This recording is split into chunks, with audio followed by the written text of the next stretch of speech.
Pour beaucoup, la montagne est considérée comme un lieu de loisirs et de détente. Mais pour les éleveurs, c'est avant tout un lieu de travail et de vie. L'élevage en montagne joue un rôle économique et écologique, structurant les paysages et la vie des hommes.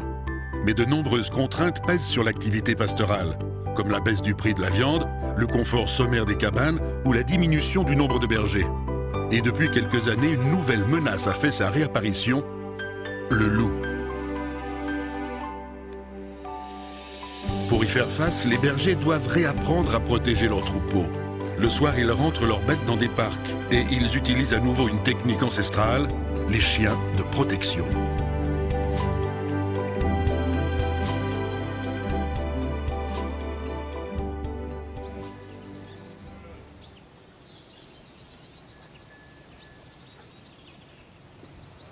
Gilbert Gaillan est éleveur de moutons. Pour l'aider à garder ses 1500 brebis, il utilise depuis plusieurs années des chiens de protection. Cette saison encore, il a intégré à son troupeau 3 jeunes montagnes des Pyrénées, des patous.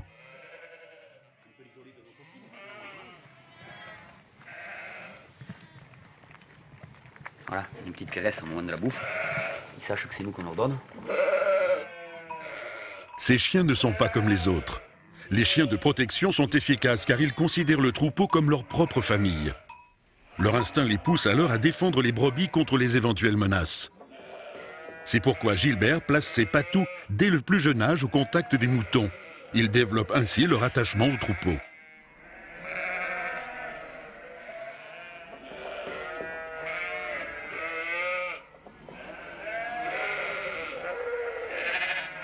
Pendant cette période sensible qu'est la mise bas, l'éleveur ne dort que quelques heures par nuit.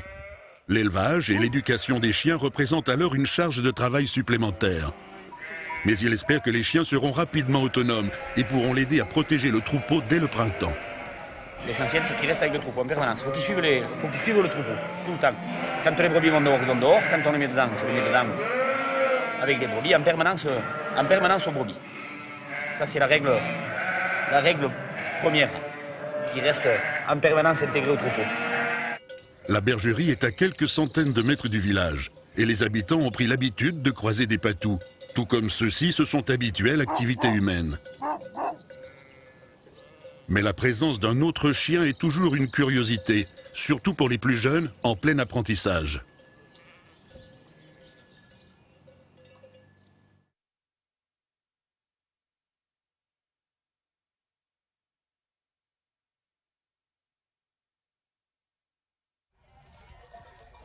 Trois mois plus tard, les chiots ont grandi. Gilbert a regroupé son troupeau sur les collines autour de son exploitation. L'élevage, ce n'est pas qu'en alpage. Les chiens sont toute l'année avec les brebis. Ici, les pâturages sont plus morcelés et les patous doivent être d'autant plus vigilants, car le troupeau peut rapidement se scinder en petits groupes. Si elles se divisent, automatiquement, les chiens vont se diviser. Et s'il y a un souci, eh bien, ils sont moins efficaces. Voilà, ils travaillent moins en meute, ils sont moins efficaces. Ce qui fait la force, c'est le nombre, quand il y a un souci. Et s'ils se divisent, automatiquement, moins de force. Donc notre boulot, c'est déjà de les faire manger, déjà d'une, de les faire évoluer pour les faire manger sur les zones dans lesquelles on veut les faire évoluer, et de deux, de les regrouper pour qu'elles puissent toujours être ensemble avec les chiens. Réussir l'éducation des chiens, c'est trouver le bon équilibre entre efficacité dans la lutte contre les prédateurs et tolérance envers les hommes. Un bon chien doit être capable d'évaluer ce qui est une menace pour le troupeau. Gilbert compte notamment sur l'expérience des chiens plus âgés pour donner l'exemple aux plus jeunes.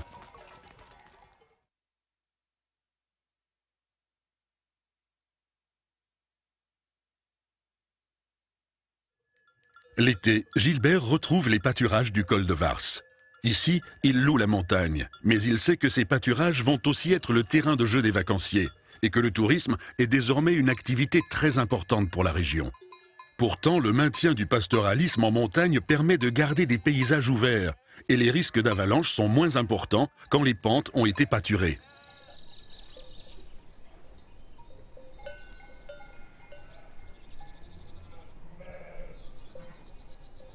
Les bergers travaillent avec deux types de chiens. Les chiens de conduite, qui permettent de regrouper les bêtes, et les chiens de protection. De nos jours, la majorité des troupeaux sont accompagnés de chiens de protection.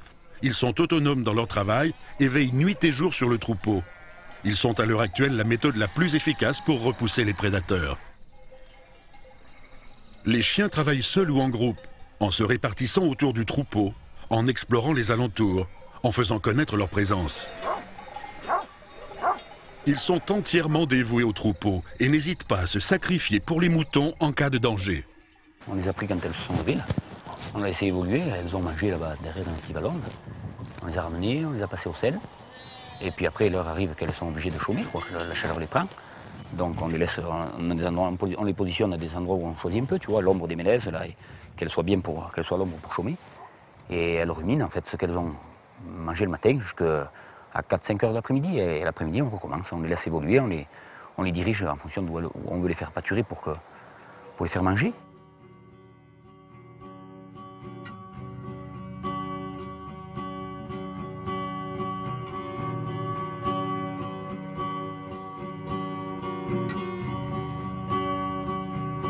Les patous ne sont pas éduqués pour l'attaque, ils utilisent la dissuasion. Ils peuvent aboyer ou courir à votre rencontre. Cela ne signifie pas qu'ils vont vous attaquer. Ils sont juste en train de faire leur travail, de remplir leur rôle. Les chiens viennent vérifier que vous ne constituez pas une menace pour le troupeau. Lors de la rencontre, il faut rester calme. L'inspection ne durera que quelques instants. Descendez de vélo, contournez le troupeau et essayez de ne pas affoler les bêtes. Il se peut que les chiens vous accompagnent tant que vous restez à proximité du troupeau.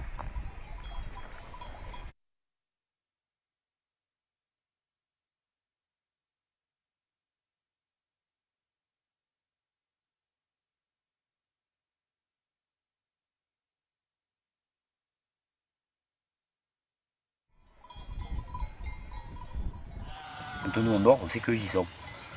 S'il y a un désordre, viens ici, Sissou. S'il y a un désordre qui se manifeste, on l'entend au moins. Avant, quand on n'avait pas la prédation arrivée, tu n'entendais pas forcément quand tu étais dans les cabanes. Ça aboie pas, ça fait rien.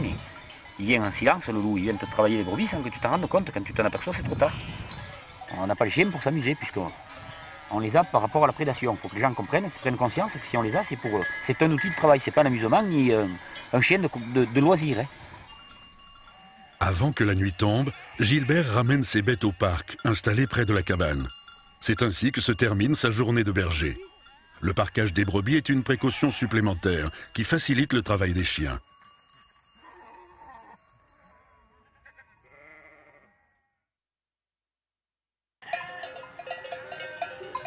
La nuit a été paisible et une nouvelle journée au grand air attend les brebis. L'espace montagnard doit être partagé par ses différents utilisateurs, qu'ils soient bergers ou touristes. Depuis le retour du loup, le chien de protection fait à nouveau partie du paysage. Sa présence est nécessaire. Il faut respecter son travail et celui des bergers.